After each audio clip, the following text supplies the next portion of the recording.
Hi, I'm Rob Schmeimer. You may know me from such films as When Harry Met Steve, or Sleepless in the Capitol Hill Autonomous Zone, or my masterpiece, the Rock documentary. This is an experimental medical jab. When I first saw Tax Slave 20 years ago at a rock bar called the Electric Banana, I was blown away by their raw power, their exuberance, and their punctuality. But hey, enough of my yapping. Let's boogie.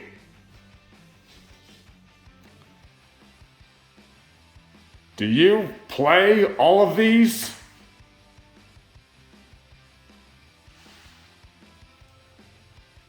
Why, yes, these are my guitars.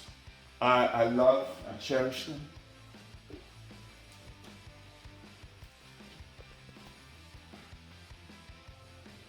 Here we have a matched set.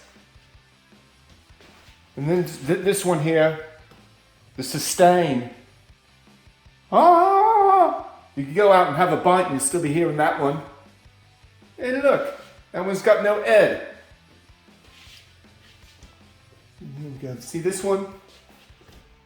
It's never been played.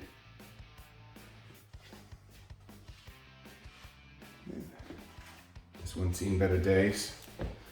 Then over here we got my radio unit. See, I can run around without all the mucky muck.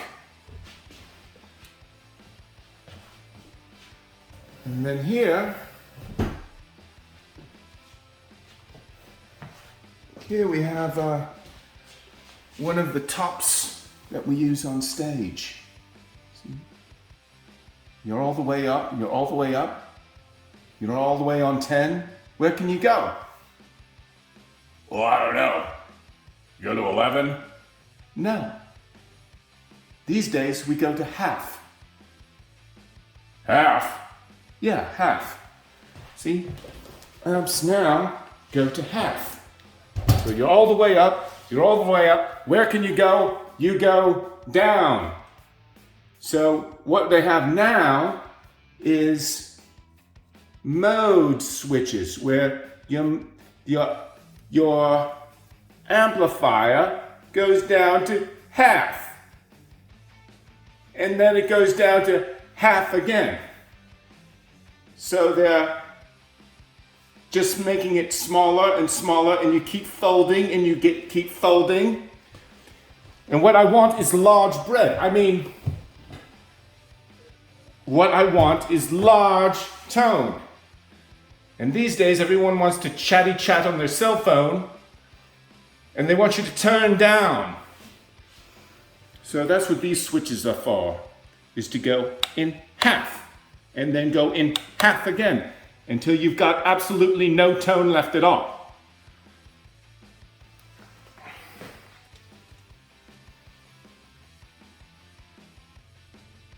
In your previous video, you explained how you made the Tax Slave album finally, but you didn't explain why.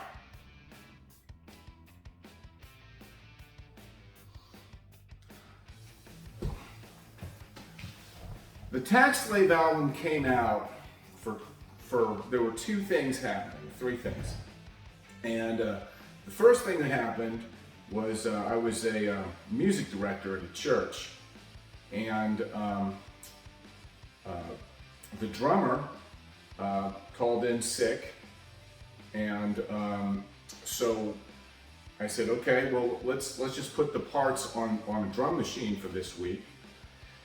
And so I dug out my old drum machine, and I was very surprised to find that some programs that I put on it 15 years ago were still in the battery.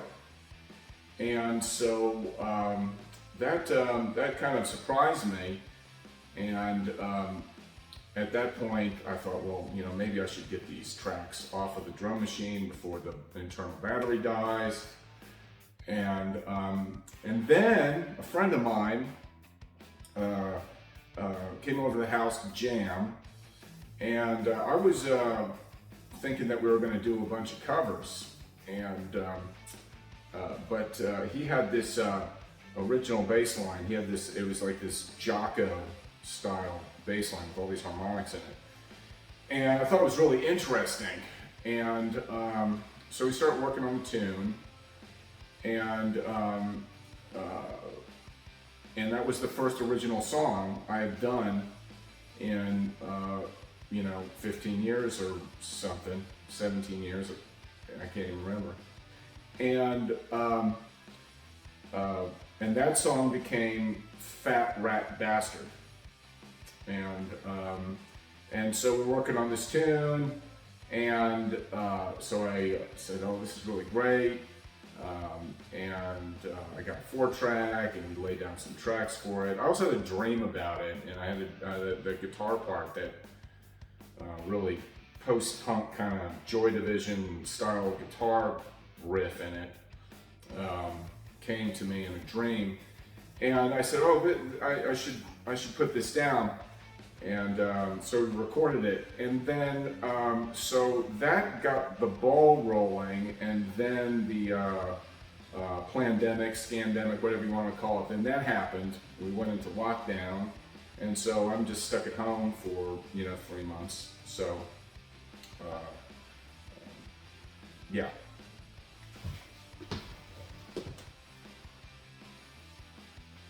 What's been the reaction to Rockin' with Epstein?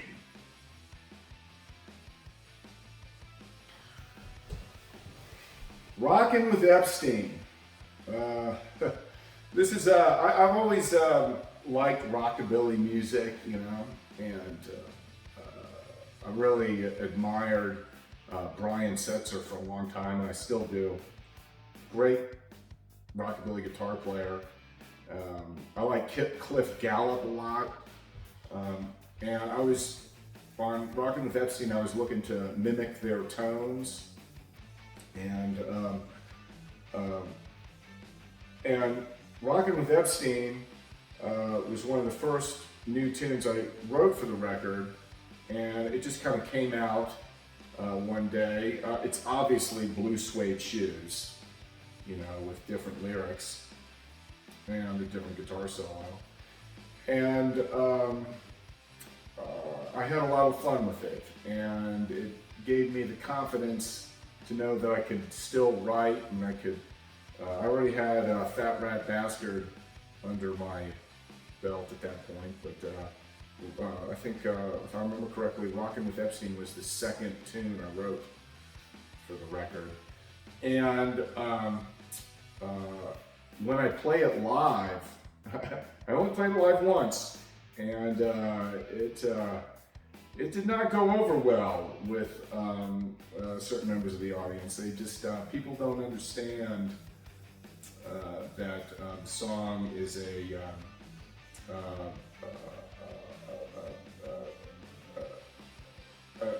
satire.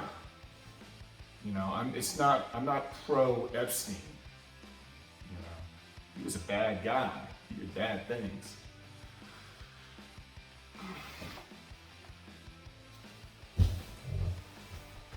Weather Control. This was a deeply flawed song. This was the first track that I did for Finally was the Ballad of Jason Barker, because it's just so easy to do. It was just a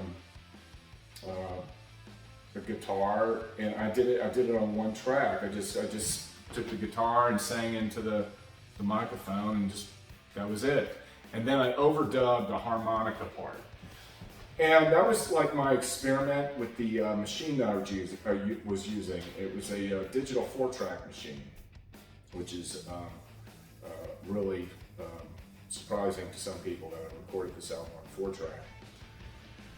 So I had to do a lot of bouncing for most tracks, but not with the Ballad of Jason Barker. That was just a 2-track recording. And then so I got a feel for the machine, and then I decided to do something ambitious. And one of the old tracks on the drum machine was this one called Weather Control, a song I really like. it kind of came out of the, I started off with a Purple Rain chord and then took a left turn. And I always really liked weather control. And the song the recording got botched. When I was bouncing, a flange got accidentally added to the guitar sound that I didn't really like. And I intended to do it over and remove that guitar and just start over with the track. But then Julie said it was time to move, and that was it. And so I packed it all up in a box because I knew if I put all this gear back in a box, I would never pull it out again, at least not for another year or so. And then the album would just be doomed, and we'd have to wait another, already had to wait, 17 years for the Tax Slave record. So, why wait any longer? So I never got around to fixing it, but in hindsight, the song is about chemtrails and things like that, and of course those things are spread by jets, and flanger effects sound like jet planes, so it kind of worked. So it doesn't really bother me that much. I listen to it now, and it doesn't really bother me. Same thing kind of happened with Phony Moon Messenger, and that flange on the guitar happened again. But then again, it kind of works because we're talking about an aircraft, going into space. So, yeah.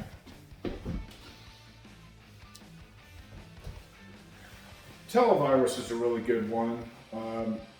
That was the first song that it was the third song I recorded for the record. And it was the first one that sounded really good. And so I knew I was onto something with Televirus. That bridge, the guitar just sounds like a locomotive. And I used this Jim Root Telecaster for that with the EMG active set in it. And it's so heavy. And that let me know that I was on the right track with the record.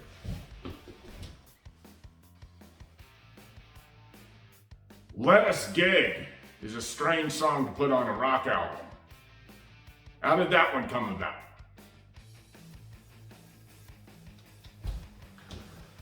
Let Us Gig, yes. One of my favorite tracks on the record, a little jazz ditty. And I put it on there.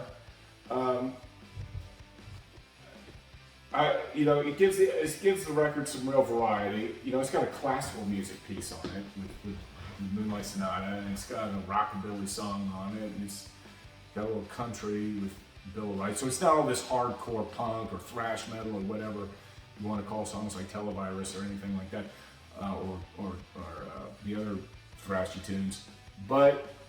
Let Us Gig is certainly different, and jazz musicians will listen to it and understand what they're hearing. That it's a rhythm changes tune, which I thought was kind of funny.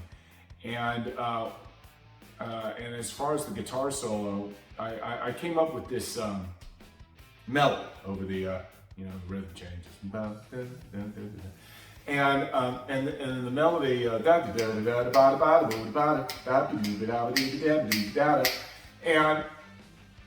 so when I did the guitar solo for it, I did two guitar solos, and in one guitar solo, I echoed the melody, and also played a lot of guide tones in those sections, the thirds and the sevenths of all the chords, and connected them chromatically. And then I did another guitar solo that was like all kind of like swing lines, swing horn type lines, blues licks, and things like that.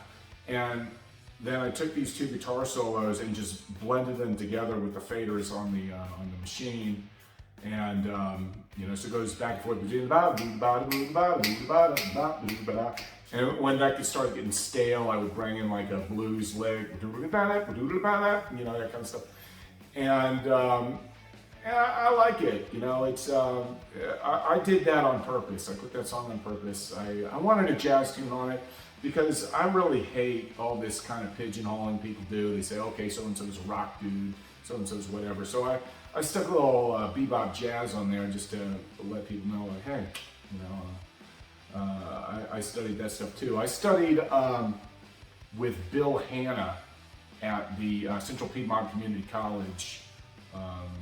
He has a jazz program there where he learns jazz improvisation courses, and that was like the best thing I ever did in my life.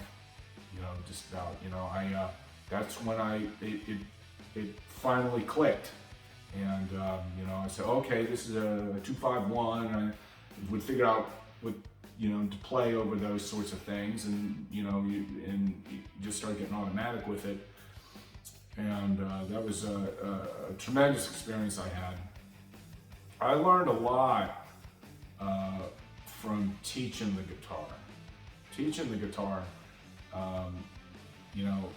It reminds me of what Randy Rhoads said. Randy Rhoads said that if you want to get really good at guitar, try teaching it. And that got me, got me good to start with. I was working in a shop for a fellow named Eric Esposito and teaching guitar at his shop. And in order to cut it there, I had to learn how to read. And I also had to start learning, people would come in, they'd want to learn how to play the Metallica solo to this and the Van Halen thing, and they want to learn Eruption. And so and all the Ozzy stuff. So I started woodshedding and learning all this heavy metal stuff and also really focusing on my sight reading. But then when I went to Central Piedmont, I met my jazz mentor, and Bill Hanna. He straightened me out, because he's like, listen, you're going to do this or you're going to get an F. And so I said, oh, well, I guess I better start practicing and start learning the changes to, autumn leaves and stuff, So I started with that, just the remedial, real book stuff. And, then before you know it, you get it. Tell us about Moonlight Sonata. How'd you do it?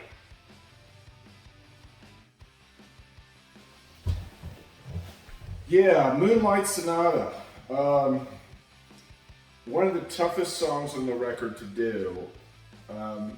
It's a Beethoven song, and of course classical guitar players have been playing it for centuries. And I went back to college and I got a degree, and I studied classical guitar while I was there. And I learned how to play the tune. And when I did it, here's something that's interesting about Moonlight Sonata that my version that will probably be interesting to some people.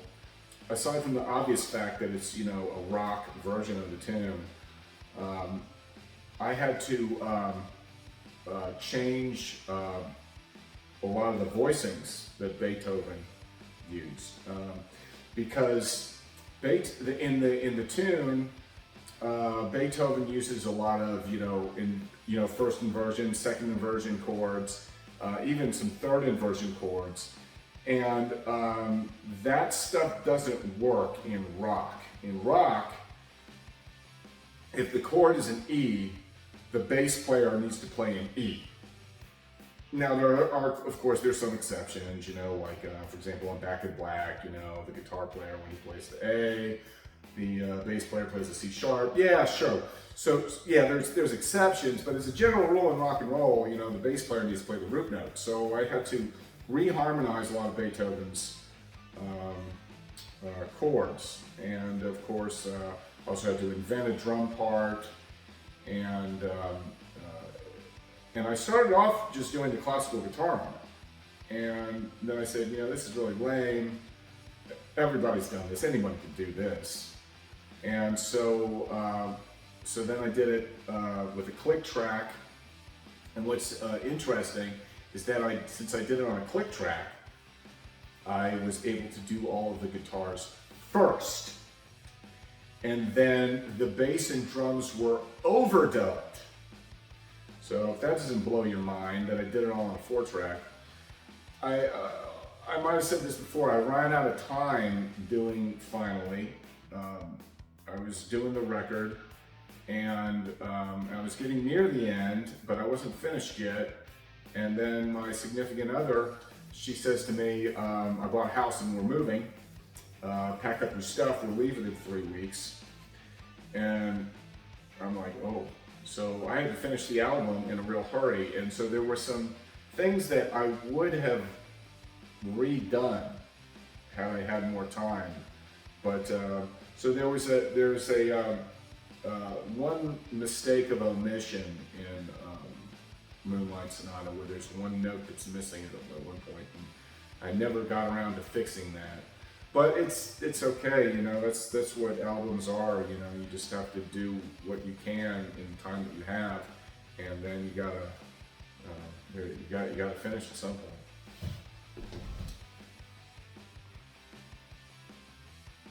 What's the deal with Banjo Boy?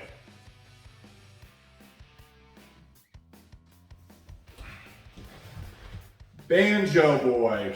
What can I say about this song that won't get me in trouble? Banjo Boy is my favorite song on the record. And it's a song about an experience I had with a group of rock scene people. And they didn't like me very much and tried to make my life difficult. And but ironically, everything they did was kind of like a Roadrunner cartoon. You know, they were like kind of like Wile E. Coyote trying to attack the Roadrunner, and every time they did something, they just blow up in their face and just make everything worse for them. But it got really ugly, and when they realized they weren't really affecting me, because at this point I had kind of moved on from the rock scene and I was doing cover bands and not really involved in the rock scene anymore, they started attacking some of my family members, and I had a problem with that. But now, that was a long time ago, and the song Banjo Boy just kind of came out. I originally had a plan to make that song about something else, but I just couldn't write it. But then when I started thinking about that experience with those people, that's it. The pen started moving, and I started writing lyrics. And all in all, you know, the song is a warning. You know, if you listen to Banjo Boy, it's this long involved song, and it's got this it's got this really great coda on the end, if I don't mind saying so. And it's like a 2-part song. And the second part of the tune's got this really dramatic coda, and it's got a warning in there. And it's a warning about being a hater. You know,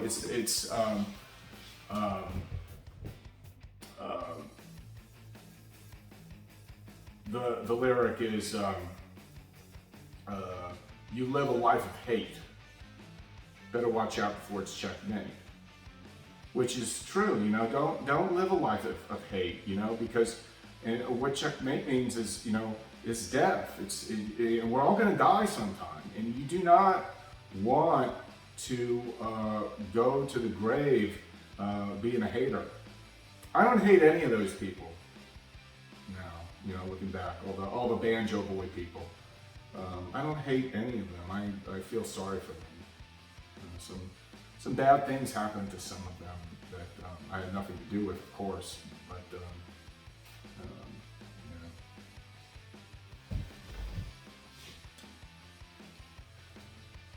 What's the deal with putting the old song Religion on the new album? along with Bohemian Grove. So the latest Tax Light album is called Finally. Do you intend this to be your last album?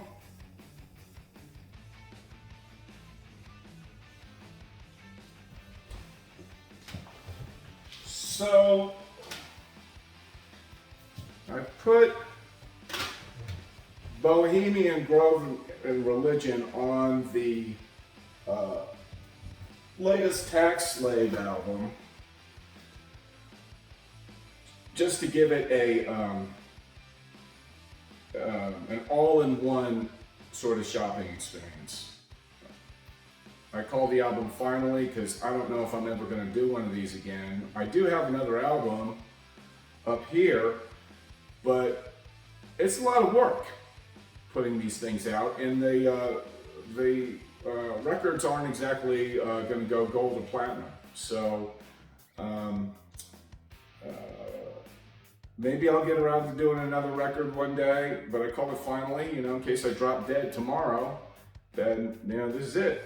And so I put Bohemian Grove and Religion on the record just so you'd have it all in one shopping. And I was kind of conflicted about putting them on there, particularly Religion, because it's not a song that I agree with philosophically anymore. Now, when I was putting the record together, it was before I became born again, which happened very recently.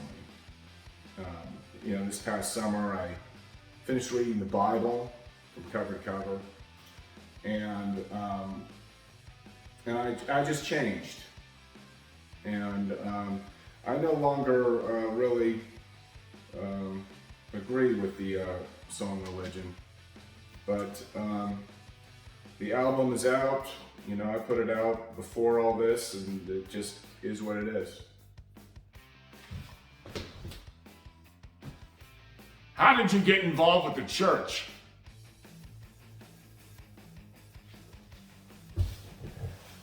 It's a real funny thing how I got involved with the church. I'm going to give you the short story. One day I'd like to tell the whole story about it, and how I converted to Christianity and then became a born-again Christian later. And but it all started, I was teaching guitar at a lesson studio, and by this point, I thought I kind of knew everything. I was teaching everybody to play everything. And one day, a kid walks in, and he wants to learn a song by a group called Hillsong. And I'd never heard this band before, and they're quite popular with the Christian community. And I listened to the tune, and I taught him how to play it. And but it occurred to me that this is a world of music that I knew nothing about. And here I was thinking I knew all this stuff. And so later on, when an opportunity to play in a praise group arose, I said yeah. And there's a little bit more to it than that, but that's the quick version of it. And then years later, I became the music director, and then this is all kind of brushing over some details. And I'm still involved in the church today. It's the only sort of playing I really like doing now.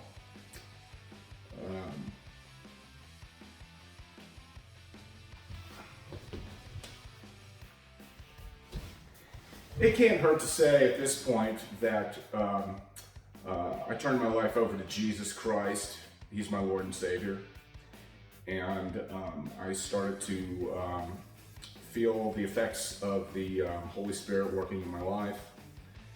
And many of my sinful, carnal lusts and desires started to go away. just thought I'd say that.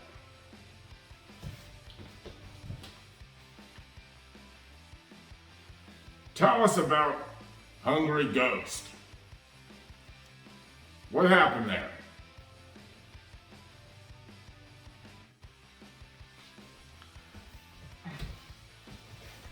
Hungry Ghost.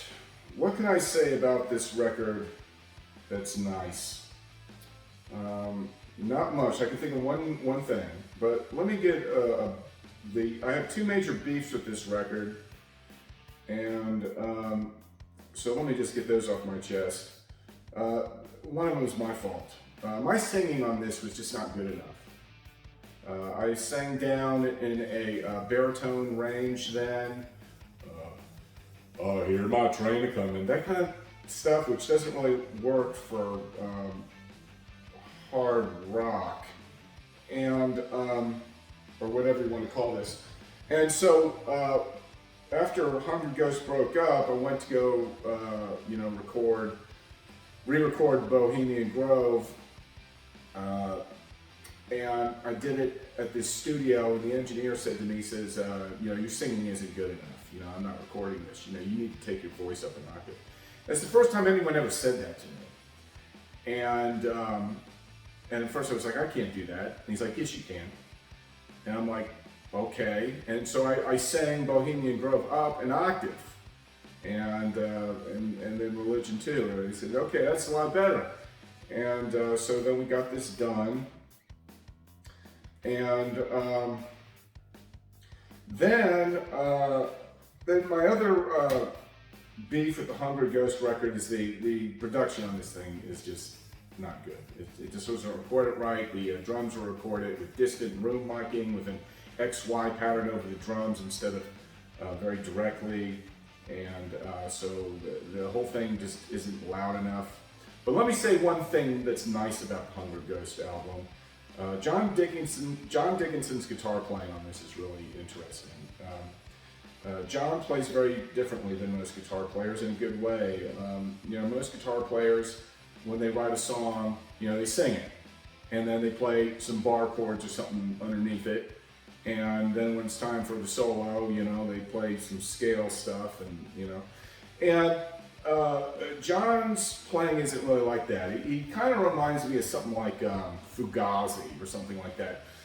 When John writes a song, he would write like this kind of whole guitar piece that kind of was a blend of melody and rhythm, and it just really interesting stuff on stuff like Disinformation.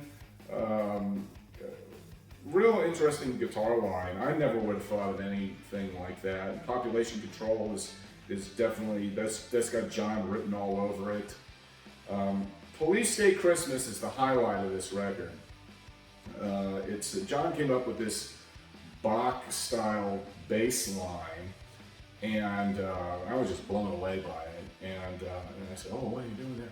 And then so he showed it to me, and then I figured out an inversion for all the chords, and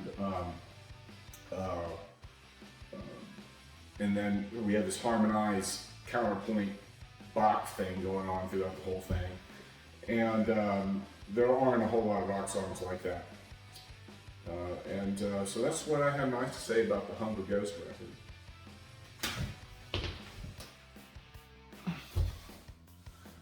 Bill writes, had to redo that one. If you listen to the Hungry Ghost version, one of the things that really kind of annoyed me about it is, it takes a long time as a musician to develop a set of ears. It really does. And when you're first starting into music and stuff, even though I've been playing for a while, in Pen 1.5, I still wasn't all there yet, and I couldn't, a guitar tone, I could, I hadn't found a good guitar tone yet. I hadn't learned how to sing yet. I hadn't learned how to harmonize yet. And if you notice that the first thing that happens on Bill Wrights is this big clanging guitar chord that's out of tune. And back when we recorded, I was like, oh wow, this is great. Here I am listening to myself, and then you listen to it again 10 years later or something, and it's just ghastly to me. And also there was some unnecessary profanity that I was using in the tune. And when I went back to record it again, it was one of the last things I did for the record. I wasn't really sure if I was going to do it. Then I decided that the original Hungry Ghost tune was rather lacking, and so I did it again. And I was rushed for time, and I didn't sing it exactly the way I wanted to, but I did sing it better than the Hungry Ghost version. So it is what it is. War on Drugs. This song needed a redo. There was a Hungry Ghost version of the tune that was recorded back in the 2000s, and I was very unhappy with it. Then it just stayed in somebody's drawer or something, or on their computer for a decade. And then unfortunately, a friend of the band, his name is Chris Piegler, a real great guy from the Charlotte music scene that unfortunately passed away. They did a tribute album to him, and they put that track on there without asking me, and it's my song. But I didn't say anything because Chris was such a good guy, and it's not like the record is going to go platinum anyway. So, but the track always bothered me because it just, I don't want to point any fingers, but there was a problem with the rhythm in the rhythm section with it, and it was a timing error, and that if you listen to the Hungry Ghost version of it, the chorus goes, war on this, war on that. It's in 4/4, right? But not, the Hungry Ghost version is supposed to say in 4/4. It's supposed to have that D beat, that, and just a 4/4. That's what it's supposed to have. But if you listen to the Hungry Ghost version really carefully, and you're tapping your foot or counting the time with it, you're going to notice it goes 4/4, 4/4, 4/4, 7/8, instead of just blocks of 4/4. So that was problem number one with the thing. And it did, and also during that chorus, it didn't have the D beat. Kick snare, kick snare, kick snare. It needs that kick snare, it needs, it's punk. And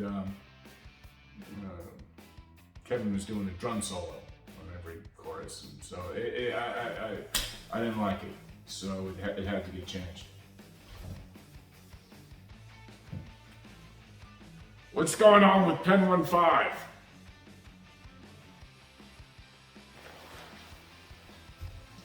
Pen 15. Gotta talk about them. I love my old band. I'm still in touch with Pen 15. We don't have anything big planned. But let me tell you something interesting, that Mike Bradley's daughter seems to be following in his footsteps, and she has a punk band. They're called 789. Get it? It's a pun. And I think that's really interesting. Like I said, I don't have a whole lot of interest in rock bars anymore. Are you ever gonna gig again?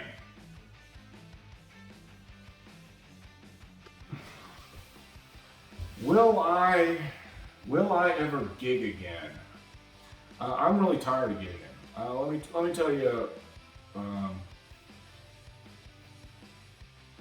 Let me tell you why.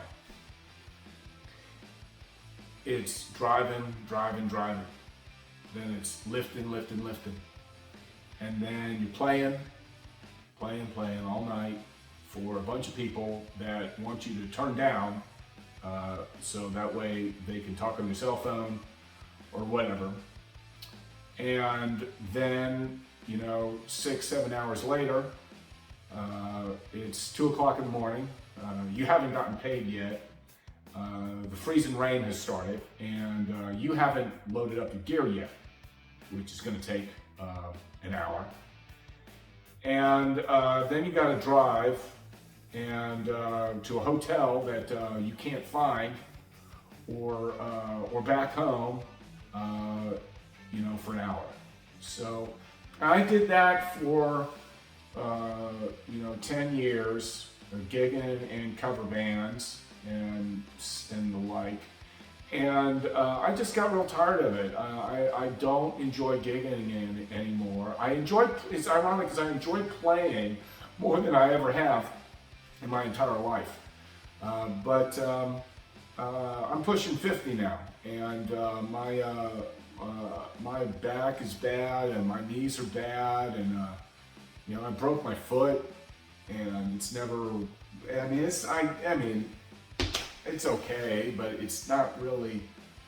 Still kind of wonky, and I just don't enjoy the lifestyle anymore. Also, I'm born again. I don't want to go to a bar and drink. I don't want to do it. So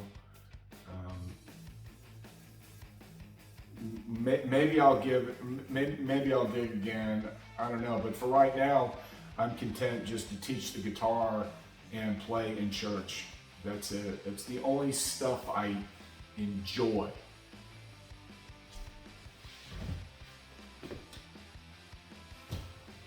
Thank you for your time.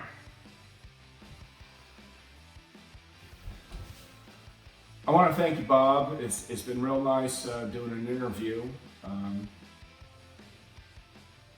No one asked me to do an interview, so